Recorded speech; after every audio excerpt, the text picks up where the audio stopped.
Hello everyone, this is olofstorm back with another tutorial or walkthrough or whatever you want to call these type of videos.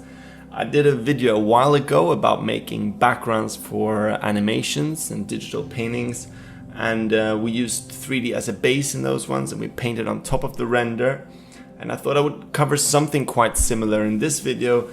Obviously not doing the same thing because that'd be pointless, but we'll be making the image you're watching now. And last time it was an indoor scenario, and this time we will do an outdoor nighttime scenario. And yeah, this one is pretty dark, I suppose, but not just in terms of lighting. But anyway, let's get into it. We're gonna start off by painting some textures that we can use for the 3D elements.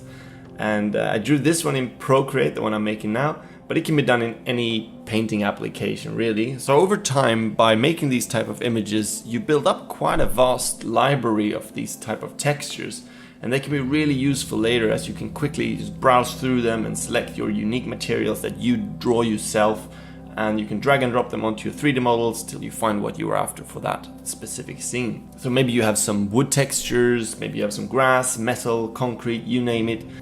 So for this one, I did it from scratch, and obviously I wanted to show you guys how I make one, but also I just wanted something new to work with, so that's why. So in Photoshop, I then use a filter called Offset just to tile the image, and the filter just basically, as it's named, it offsets the image, and you can just paint in the seams, and that will create a complete tile. So moving over to 3D and Cinema 4D, this is where the fun begins, because this is where we create our world.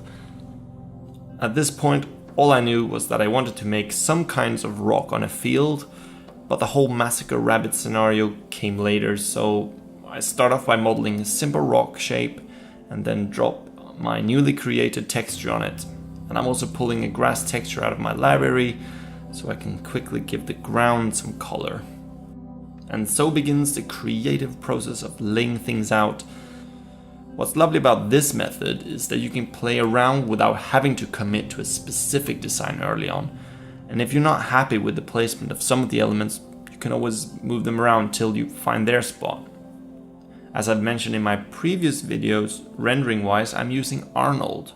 It's a realistic renderer, and I think it lends itself really well in combination with the painted textures. For lighting, I'm using the Arnold Physical Sky. It's great because you can set the time of day and temperature of the sun and all that stuff with just a few sliders.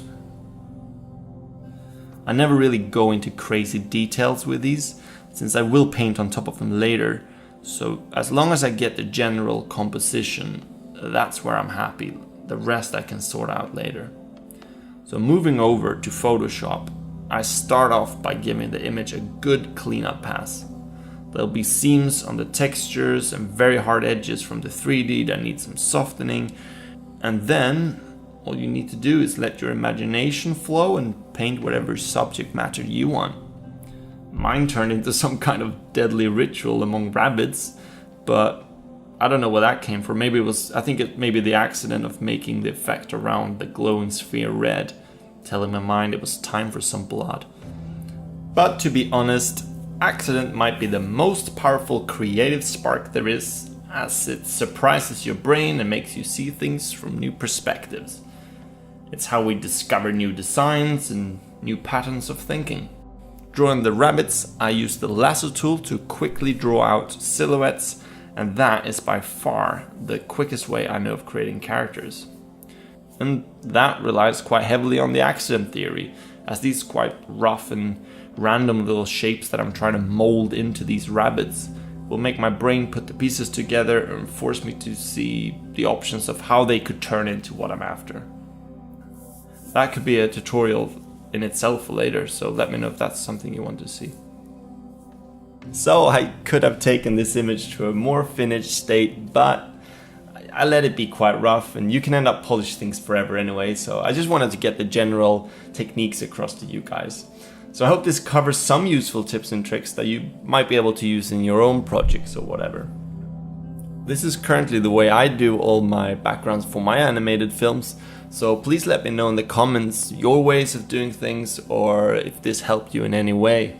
And since we're on YouTube now, you should hit that subscribe button and start following me. And follow me on Instagram as well, of course. Well, that about wraps this video up. So yeah, stay tuned for more content, and I'll see you in the next one.